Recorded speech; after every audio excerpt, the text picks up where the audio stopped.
আমি CPM দলৰ পৰা মই কণ্টেক্ট সময় আগতে মনোনয়ন পত্ৰ দাখিল কৰিলোঁ। মোৰ নাম সত্যজিৎ দাস, মোৰ ঘৰ বাৰাপেটা।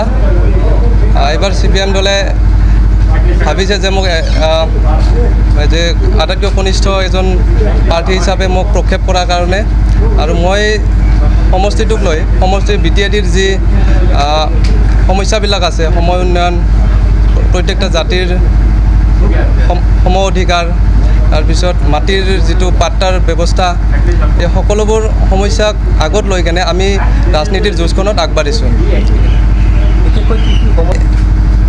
সমষ্টিটোৰ সমস্যাবিলাক কোকৰাঝাৰত যাই কেনে আমি দাবী কৰিম যে আমাৰ সমস্যাবিলাকৰ প্ৰত্যেকটা সমস্যা আমাক সমাধান কৰি দিয়ে। আমি জনসাধাৰণক লৈ কেনে আমি সমস্যাবিলাক আগবঢ়াই লৈ যাম।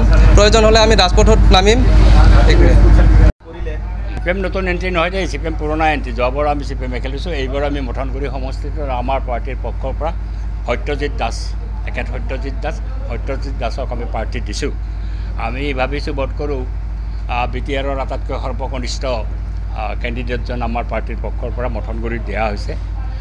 তেওঁ এতিয়া 25 বছৰ অতিক্ৰম কৰিছে মাত্ৰ, আৰু তেওঁক আমি দিছোঁ। আৰু এইবাৰৰ BTRৰ ইলেকশ্যন যথেষ্ট পৰিমাণে গুৰুত্বপূৰ্ণ ইলেকশ্যন।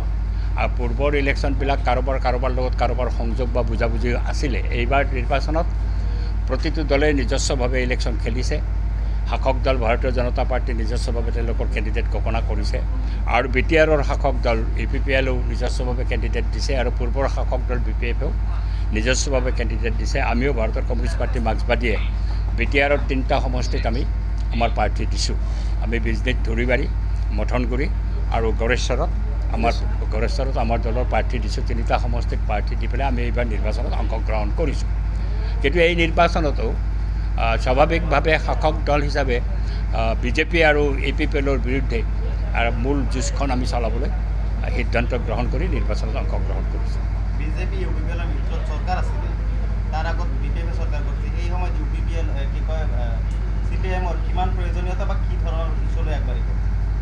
আমিতো আমাৰ ইছ্যুবিলাকতো ফিক্স। আমি ইছ্যুবিলাক টাইম টু টাইম জনসাধাৰণে যিবিলাক সমস্যাৰ সন্মুখীন হৈছে, এই সমস্যাসমূহক লৈ পেলাই আমি আমাৰ ইছ্যুবিলাক ঠিক কৰোঁ। আৰু BTR যেতিয়া BTC যেতিয়া গঠিত হৈছিল, আমি তেতিয়া BTC আদৰণি জনাইছিলোঁ। কাৰণ আমি BTCৰ এই আদৰণি জনোৱাৰ কাৰণটো হৈছে যে ট্ৰাইবেল জনসাধাৰণে যি দাবীক লৈ পেলাই দীৰ্ঘদিন আন্দোলন কৰিছিল, তাৰ ফলত তেওঁলোকক কিছু পৰিমাণে স্বায়ত্ব শাসন দিয়া এই বিষয়টোক আমি সমৰ্থন জনাইছিলোঁ আৰু আদৰণিও জনাইছিলোঁ।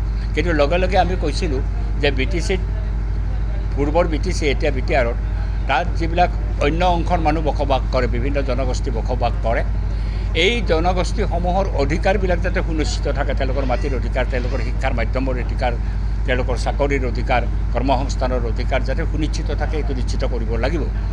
এই দাবীটোৰ প্ৰতি আমি সমৰ্থন জনাইছিলোঁ এই দৃষ্টিভংগীৰে, আৰু এইটো আমি বাৰে বাৰে দোহাৰিছোঁ। আজিও আমি স্বাভাৱিকতে BTRত যেতিয়া নিৰ্বাচন আমি খেলিম, এই BTRত বিগত দিনত আমি UPPLৰ দেখিলোঁ, BPFৰ চৰকাৰ দেখিলোঁ, কিন্তু ইয়াতে না ট্ৰাইবেল জনসাধাৰণৰ উন্নয়নৰ কাৰণে কিছু কাম কাজ হৈছে, না অনাথ ট্ৰাইবেল যিসকল আছে এই অনাথ ট্ৰাইবেলৰ কাম কাজৰ তেওঁলোকৰ সুবিধাৰ কাৰণে কাম কাজ হৈছে, এইটো আমি দেখা নাই।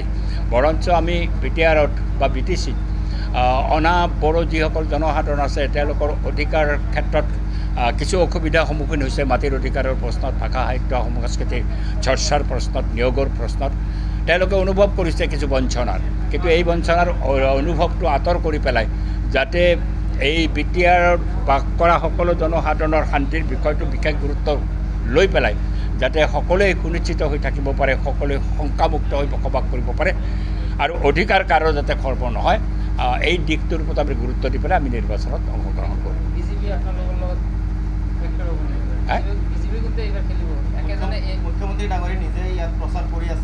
BJPটো সদায় আমাৰ টাৰ্গেট, BJP সদায় আমাৰ চেলেঞ্জ। আমি BJPক পৰাজিত কৰাৰ কাৰণে মূল টাৰ্গেটটো আমি নিৰ্ধাৰণ কৰোঁ। কাৰণ আমি ভাৰতীয় জনতা পাৰ্টীৰ নেতৃত্বৰ কেন্দ্ৰীয় চৰকাৰে হওক, ৰাজ্যিক চৰকাৰে হওক, বা আজি BTRতে তেওঁলোকৰ অৱস্থান, এই সকলো ক্ষেত্ৰতে আমি দেখিছোঁ এই ৰাজনৈতিক দলটো BJPক আমি সাম্প্ৰদায়িক বুলি গণ্য কৰোঁ, আৰু সাম্প্ৰদায়িকতাৰ সমস্যাটো হৈ ভাৰতবৰ্ষৰ বৰ্তমানত আমাৰ দৃষ্টিভংগীত আটাইতকৈ বৃহত্তম সমস্যা, আটাইতকৈ গুৰুত্বপূৰ্ণ সমস্যা। সেইকাৰণে সাম্প্ৰদায়িকতাৰ বিৰুদ্ধে যুঁজ কৰিম, যিহেতু BJPৰ বিৰুদ্ধে আমাৰ মূল যুঁজখন হ'ব। মুখ্যমন্ত্ৰী ডাঙৰীয়াই ক'ব খুজিছে BTC দুটা ভাগত বিভক্ত কৰা হৈছে, প্ৰথম আৰু দ্বিতীয় শ্ৰেণী। তেওঁ কৈছে তেওঁৰ দৃষ্টিভংগীৰে আমাৰ কথাটো কোনো ভাগ কৰা হোৱা নাই, কিন্তু অনাবৰত যি জনগণ আছে তেওঁলোকে নিজস্বভাৱে শংকিত হৈছে যে হয় তেওঁলোকে এই যোৱা বিগত পিৰিয়ডত 3 চনৰ পৰা আজিলৈকে এই 22টা বছৰত যিটো BTRত বা BTCত যি চৰকাৰ চলিলে এই চৰকাৰৰ দিনত তেওঁলোকৰ অধিকাৰ বহু ক্ষেত্ৰত খৰ্ব হৈছে আৰু তাৰ ফলত তেওঁলোকে ক্ষুব্ধ হৈছে। বিজেপিয়ে এই অঞ্চলত যদিও মুখ্যমন্ত্ৰীয়ে কৈছে 1 নম্বৰ 2 নম্বৰ এনেকুৱা নাগৰিকৰ কথা, কিন্তু তেওঁৰ দায়িত্ব আছিল, তেওঁলোকৰ চৰকাৰৰ দায়িত্ব আছিল, লগতো তেওঁলোকৰ UPPL আছিল, তেওঁলোকৰ লগতো BPFO আছিল। তেনে ক্ষেত্ৰত সকলো মানুহৰ অধিকাৰ সুনিশ্চিত কৰাৰ দায়িত্বটো বিজেপিৰে আছিল মূলতঃ। কেন্দ্ৰীয় ৰাজ্য চৰকাৰত তেওঁ আছে, কেন্দ্ৰীয় চৰকাৰত তেওঁ আছে, বিজেপিৰ মূল দায়িত্ব আছিল। বিজেপিয়ে সেই দায়িত্ব ফেইল কৰিছে, আজি আকৌ বেলেগ ধৰণে বিষয়টো নিবলৈ চেষ্টা কৰিছে। আমি এনেকুৱা দৃষ্টিভংগীক আমি সমৰ্থন নকৰোঁ, কিন্তু মানুহৰ অধিকাৰ সুনিশ্চিত কৰাৰ বাবে আমাৰ যুঁজ চলি আছে, চলি থাকে। এতিয়াতো দিবই পাৰে, সকলো ৰাজনৈতিক দলে নিৰ্বাচনত অংশগ্ৰহণ কৰিব, তাত আমি কি ক'ম?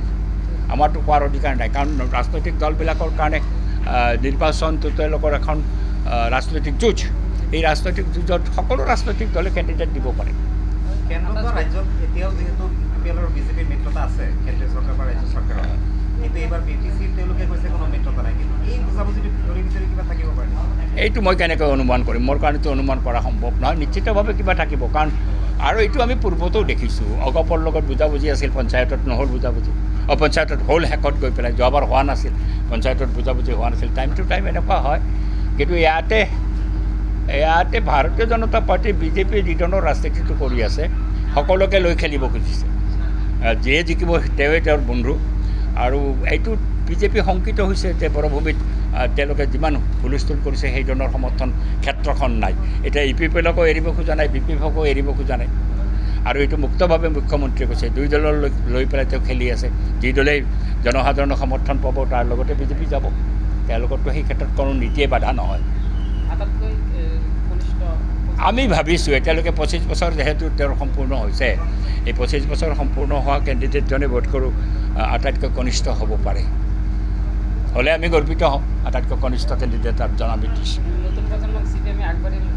আমিতো সদায় নতুন প্ৰজন্মৰ আদৰণি জনাওঁ। নতুন প্ৰজন্ম আদৰণি জনোৱাৰ ক্ষেত্ৰত আমি কোনো কুণ্ঠাবোধ নকৰোঁ, কাৰণ সদায় পৰিৱৰ্তনৰ বাবে নতুনেই মূল ভূমিকাটো ল'ব লাগে। বুঢ়া মানুহবিলাকেতো মূল ভূমিকাটো ল'ব নোৱাৰে, আৰু নতুনক আমি আদৰণি জনাওঁ।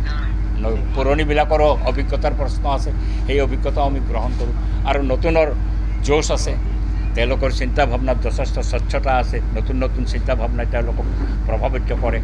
ফলত পাৰ্টিটো গতিশীল হ'ব লাগিলে নতুনক গুৰুত্ব দিব লাগিব, আমি নতুনক গুৰুত্ব দিওঁ। ঠিক আছে, ধন্যবাদ।